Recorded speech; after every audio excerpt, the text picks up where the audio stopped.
Welcome back to Twin Football. Thank you very much for joining us. Today's video is all about Jacob and I's reaction to USA 1, Saudi Arabia 0, going top of the group. 2 wins on the bounce, 0 goals conceded. Things are looking great for the United States. We're going to go through the player groups, what Jacob and I's thoughts are on all of the players playing these last 2 games, an unchanged 11 from the team that took on Trinidad and Tobago to Saudi Arabia, and more importantly, our thoughts on how each of those players are fitting in to the World Cup picture for 2026. Because again, this Gold Cup is all about who will be playing for the U.S. in 2026. Jacob, what are your initial thoughts of the first 2 games, especially this game against Saudi Arabia and the U.S. in general? Yeah, so let's start with the most important thing, the results. We got 2 wins, 0 goals conceded, 6 goals scored, like you said. Huge. That's amazing. Got to be happy with that. On paper, seems like we're flying. Trinidad and Tobago game, obviously 5-0. I think people are massively underplaying how awesome of a win that is for us. I don't care how bad Trinidad and Tobago are. We've struggled with them in the past. That's an amazing result. I don't know why people just talk about how bad Trinidad is. We scored 5 in an international competitive match. Like a great result. The Saudi Arabia game, however, not our best performance. The flow of the game was just off. With the water break, because it was so hot in each half and all the fouls, we just couldn't get into a rhythm holding the ball. Lots of little mistakes. Our fullbacks, Freeman and Arfston, made some pretty bad mistakes in possession. But we got the result. We won 1-0. I thought Chris Richards was amazing. We'll get into that more. But overall, we beat Saudi Arabia. We cracked a team that likes to sit back. They only had 32% possession. We were able to get a goal against them with an awesome assist by Berhalter on the free kick and great number 9's tap in by Chris Richard. What a finish. Got to be happy FA with Cup that. champion Chris Richards to you. Right, excuse me. Yeah, got to be happy with that result, but wasn't a pretty game of football by any stretch of the imagination. Yeah, and I agree with you about Trinidad and Tobago. We'll save the player review here shortly, especially against Saudi Arabia. But the Trinidad and Tobago game, you score 5 against the international team in CONCACAF, a team, remember, only 7 years ago, we failed to get a draw against to make the World Cup 2018. And so it's a good performance. The interchange play there, obviously a lot less pressure for Trinidad. We're running circles around them at that point in the game. Especially late on, it seemed like no one was getting within 3 yards of anyone dribbling with the ball. But you can only beat who's in front of you. A great start to the tournament against Trinidad and Tobago, especially off of the back of those very poor performances against Turkey and Switzerland. Now, no one is saying that Trinidad and Tobago or Saudi Arabia are anywhere near the level of a Turkey or a Switzerland. However, Saudi Arabia is a step up, and it was a good test for this U.S. men's national team, a team that is going to be in a low block. You know that they're going to sit back. Like you mentioned, they are a defensive team. We saw what they're able to do in the 2022 World Cup, beating Argentina in that first game. Granted, a lot of offsides calls, but still, they were able to sit back and counter, and we saw a lot of that. So to start off, we're going to dive into the center back pairing, like you mentioned. We talked a lot about Chris Richards, man of the match, and he played a big role in kind of stifling that counterattack from Saudi Arabia. What were your thoughts on Chris Richards? Yeah, amazing performance. Like we were talking about this before. This is his breakout year. He's starting on a Premier League side that won the FA Cup, and he's having his best tournament in a U.S. men's national team kit.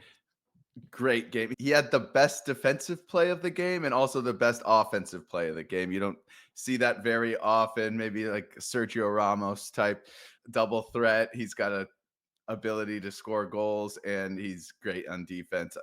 Amazing performance. In possession, he was good too.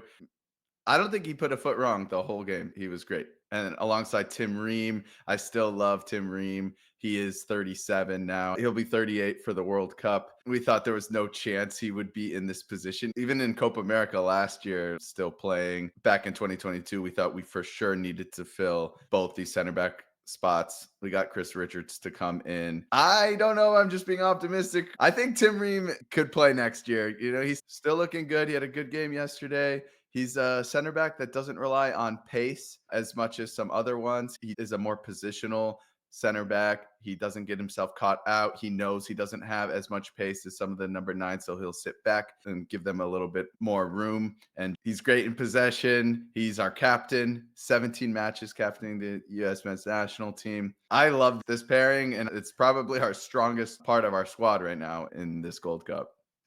Yeah, I mean, Landon Donovan, Alexi Lawless, they made the comments as well, saying it seemed after 2022, everyone around U.S. soccer were like, okay, Tim Ream has been a great servant to the game here for the men's national team, but who is going to replace him and step up here for 2026, such an important World Cup? And every time we thought someone was going to, it really hasn't happened. In the last video we've done on the U.S. men's national team before the Gold Cup, I was very disappointed that Cameron Carter-Vickers didn't get the invite here. I think that especially over the next calendar year, playing in the Champions League a bit more, getting a little bit older, being the captain or a secondary captain at Celtic is going to help him kind of maybe give a shout here as the center back pairing.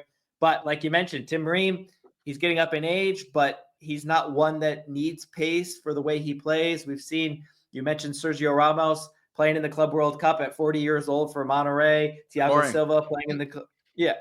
Yeah, Sergio Ramos exactly. got a goal the other day. Yeah. Exactly. Man of the match performance. And you got Thiago Silva as well playing large minutes in the Club World Cup, 40 years old. And you have a partner like Chris Richards who's willing to throw himself in front of shots, able to track back and cover when there is a kind of a counter attack that catches one of the fullbacks out. And that could be a good partnership. So I wanted to get center back answered here in this tournament. And I think the lack of more experience still leaves the door open a bit. But I can totally agree with you on Chris Richards and Tim Ream possibly being the starting. I would not be surprised if they're the starting center backs for 2026. I will be surprised, however, if these two are for sure the starting fullbacks in 2026, especially young Alex Freeman here. In my opinion, one of the worst performances against Saudi Arabia. He is a more traditional right back now playing for Orlando, did great things with the Orlando B team coming up, scoring goals, getting assists. I think over 50% of his games, he had a goal contribution for Orlando B. Obviously, now playing professional top MLS football with Orlando's first team. But he just got caught out too much. And for you look at this heat map here, he didn't push forward as much and still was getting caught out. Mauricio Pochettino did ask him to tuck into a back three in possession, and that allowed Max Arfson to go up more as a wing back like he does with the Columbus Crew. But Freeman's awareness of runners, when to pinch in and try and press versus come back and hold space, I thought was very poor. A good experience for him, but yeah, he looked lost. Exactly. And this is when I asked, where's Joe Scally? Could he have been brought into the fold here and done a better job and tried? Because we know Serginho Dest and Anthony Robinson are head and shoulders above everyone else when it comes to right back and left back. But are they going to be healthy? Are they going to be ready for 2026? A torn ACL for Serginho Dest. He's still going to have to work back from that. What are your thoughts on these two fullbacks? So we started off with my favorite part of our squad right now in the center back pairing. And this is where I'm most worried right now as a U.S. men's national team supporter. Yes, we have Serginho Dest. And yes, we have Anthony Robinson. Anthony Robinson doesn't have injury problems. It looks like he will be definitely good to go. Serginho Dest, we'll see how he recovers. He had a gnarly injury. Sometimes players don't come back from that. That would be horrible if we don't have him. But we don't need 11 players in the World Cup. We need 23 players. We need to make some subs. These guys are going to have to come in at some point. No team plays all 11 men for 90 minutes every game. We can't do that. If we could do that, our team would be much stronger, but that's not realistic. We need to find some people to be able to come in if someone gets injured again. Well, if your favorite, group right now is the center backs, and you are lacking fullback kind of confidence right now, what are your thoughts on switching to a back five or a back three with three center backs? Similar to how Chris Richards plays with Crystal Palace, right? He plays the right side of a back three. Now, granted, we don't have Mark Gahey coming anytime soon, but still could be a solid back three if you throw Tim Ream, who also will just not need to use his pace as much in a back three. How do you like that? I like that for this squad right now in the Gold Cup, doing a potentially like 3-5-2. Pochettino's been experimenting with that. For our full 11, Anthony Robinson and Sergino Dest are so great as in their traditional fullback roles that I really like them in a 4-2-3-1. But yeah, I do like this squad in the 3-5-2. We moved to that in the second half against Saudi Arabia, and I thought it was pretty good. I thought we looked better until towards the end of the game where we were allowing them to have possession and just sitting back and just holding on to the lead, which was fine. I wish we could have held on to the ball a little bit longer and just killed off the game, but we were horrible in possession towards the end. But yeah, you can see Alex Freeman here on the heat map, like you said. Pochettino's asking him to slide into that third center back position when we go up. He just is not comfortable at all. So you feel bad for him. Maybe if Arfston was asked to do the same thing, we would be talking about him in the same way that we're talking about Freeman right now. I don't think Arfston was that great either. I thought he lost the ball in our half a few too many times. I mean, you should never do that. And I think he had a few of them, which is just not what you want to see. Defensively, though, Freeman was very poor. And like I said, I'm really worried about our fullbacks going forward. I think we can both agree right now Freeman's going to have a great turnaround to be included in the 2026 squad here. He did get back-to-back starts. We'll see what happens against Haiti. But for Max Arfston, you were not very impressed with this performance. Me, on the other hand, I like the way that he played both attacking and his ability to track back. I don't think he got caught out. Now, granted, we'll see in a little bit why he didn't get caught out. But I thought overall he was pretty good on the ball as well. I think if we had a number 9 that was a little bit more,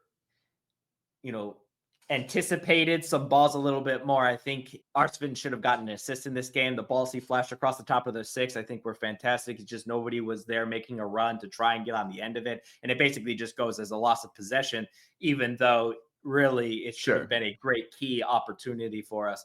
And Saudi Arabia tucked in. They gave him a lot of space, and that's rightfully so. But I think he did well with it. Definitely a strong performance, and definitely someone who could have a shout here if he continues to play well in the Gold Cup, and then in the September or November international breaks, maybe get a spot on the roster overall.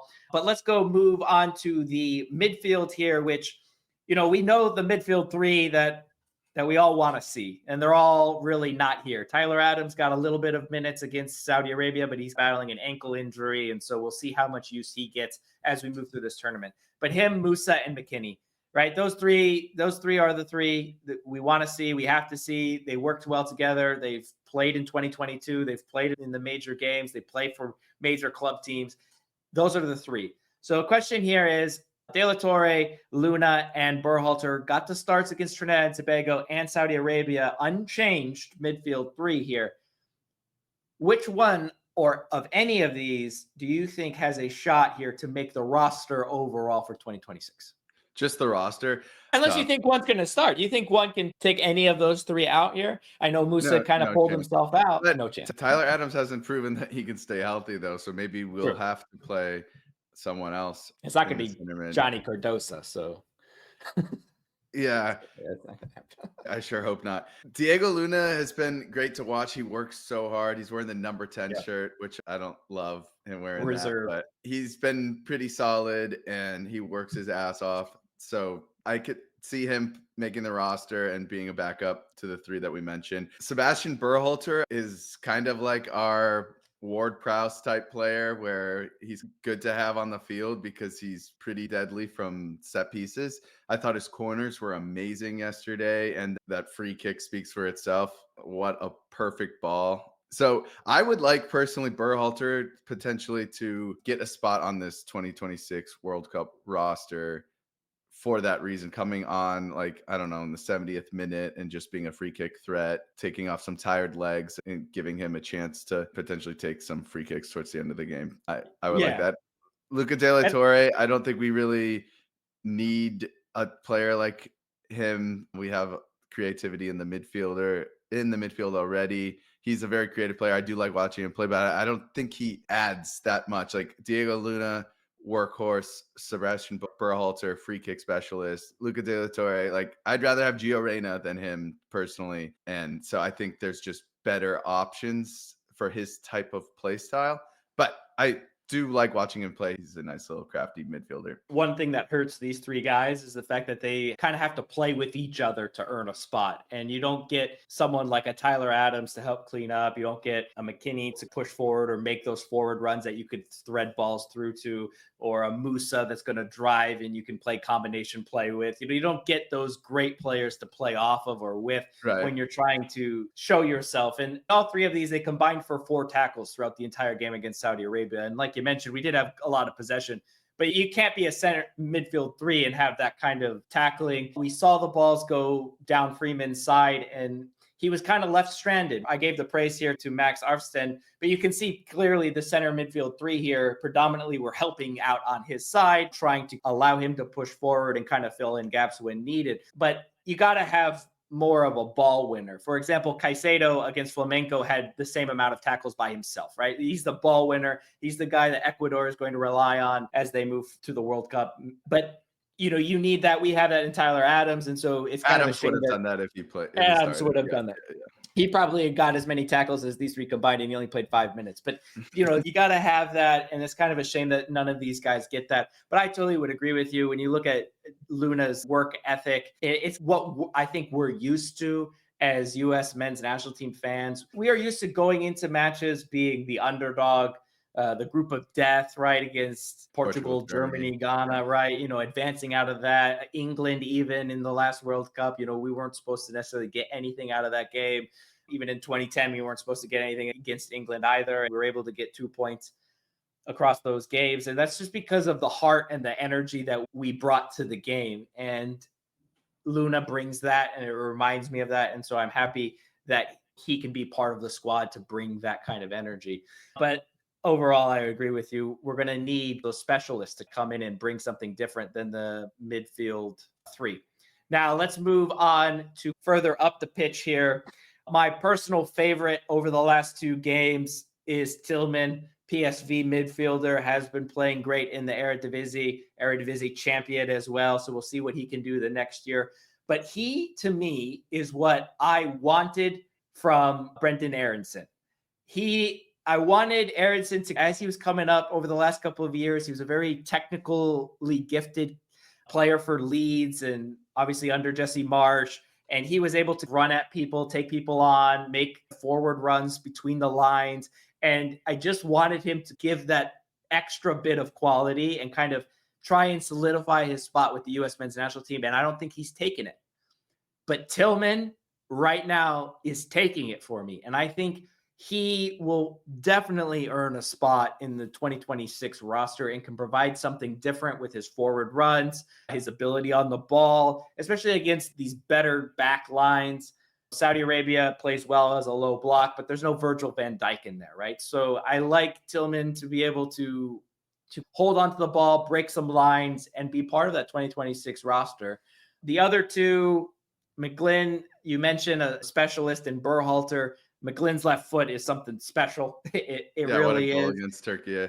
What a goal. He can provide some good corners and maybe some through balls if he's on the ball enough. I don't think in that wide area, though, that he is anything to really compete with. If you're looking at like a Timothy Weah, Gio Reyna, I think I would way rather those against more experienced center backs and fullbacks because you're going to have to take those on. I don't think McGlynn is going to be able to take anyone on to create space or drag people out of position like a Timothy Weah or a Gio Reyna would. And then I don't even know what to talk about with. I just want to see Haji Wright, right? I just up top. I want to see Haji Wright. I want to see. Striker. Yeah, and Mauricio loves Patrick up top there, and it's just is what it is right now. I think we saw him against Trinidad and Tobago get a lot more space and time. You saw against Saudi a little bit more trouble because of the congestion in the box, a little bit more physical play. I think he is not going to survive a World Cup group with Mark Gahey in England or Virgil van Dijk at the Netherlands or any of these type of teams that we played in the last World Cup. I don't think he will be able to survive that or provide any kind of hold-up play against the U.S. So for me, the only one I think for 2026 that has a chance here is Tillman. What are your thoughts on the front 3 from Saudi? Yeah, so I think Tillman had a pretty poor first half against Saudi Arabia, but he had a really strong second half. And I do agree with you. He's got some potential, and I could see him on that 2026 roster. McGlynn, I haven't seen enough of, to be honest. That goal against Turkey was great. So if he keeps doing that, then we'll see. Like all these players are so young, so they still a year of time to develop is still a lot for them. They're still a lot of them only a few years into their professional career, so a lot can change in even just a year.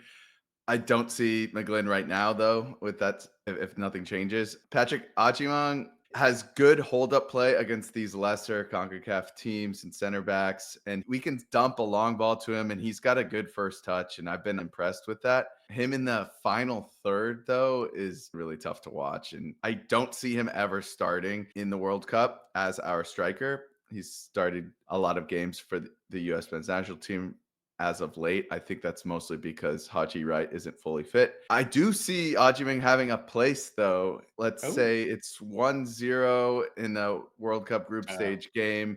Throw it up. It's the 80th minute. Throw him on for your tired Haji Wright towards the end of the game, who probably scored that goal because he's actually good at scoring. But the hold up play is pretty valuable when you're trying to hold on a lead. You could just dump it up to him and hold possession that way. He's 6'4". I do see that as a potential reason to bring him. However, other than that, I don't see it. He had a couple half chances, but he hasn't really had a really good shout, scoring chance, creating anything, getting on the end of any of those Arfston curlers, like you mentioned.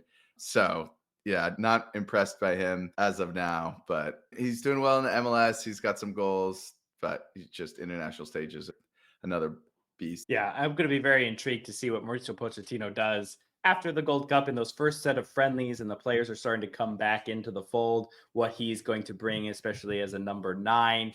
Is he going to bring someone like Josh Sargent back into the fold to give him an opportunity to see what he can do? But we will have to see. But there you go. There is our review of all of the players so far. So all that is left is, what are your thoughts so far on how Pochettino has set up everything, has taken on this Gold Cup, the first 2 matches, and then what do you expect for him to do against Haiti? I think Pochettino is not getting enough credit right now. He's taken this B team and he's technically had a flawless tournament so far. I know it's just the group stages of CONCACAF Gold Cup. It's not exactly that competitive, but we've struggled against these teams before, both these teams. So I think you have to be happy about what Pochettino's doing. I think he does need to change up his lineup going into the Haiti game. This tournament has to be a tournament for experimentation to try to figure things out, which is tough because the formation doesn't really matter because we're going to play a formation that's dictated on our best 11 that aren't here right now. But I do think, formation aside, you need to try out different players and see what they can do. Maybe play Paxton Aronson instead of Ajimang up top. I'm not sure. Yeah. I would like to see Brendan Aronson get a start. Maybe if Tyler Adams is healthy, I would love to see him start and see what maybe Diego Luna alongside him can do, because he's had to work more defensively because he doesn't have a proper number 6 playing alongside him. So maybe Luna has a breakout game when Tyler Adams takes some of the defensive responsibility away from him. But I'm happy with where we're at right now. You have to be. We got 6 points going into the final game. We just need 1 point to secure first place in the group. And even if we lose, we're probably good anyway. I don't see Saudi Arabia scoring 5 goals against Trinidad. Yeah. Okay. So I have to be happy. Like you said, I have to be happy with the way that we've started the tournament. It's been practically flawless in terms of 6 points, 6 goals, 0 conceded, a center back pairing that seems like it will make it to 2026, which was one of the biggest problem areas since 2022. Aim for 2026 was fix the center backs, fix the number 9, and then we'll fill in the rest, right? That was our big 2 question marks, and it seems like center back is getting solved, even though it's more of a default option instead of more experimenting like I would have wanted. The problem, not the problem, okay? Let me not take the problem, not the problem. What I'm worried about, okay, as a Chelsea fan, and I saw this when Pochettino took over Chelsea. The first game was against Liverpool. You don't necessarily expect anything. Then we played West Ham. And both of those games, we played with a back three or a back five, wing backs, everything like that. But the balance was absolutely terrible, and he seemed to be okay with it. We were a one-side merchant, basically. We basically left Chilwell to do everything on the left-hand side completely by himself, and we had nothing on the left-hand side. And against any team with any type of quality, it suffocated any ability to push forward.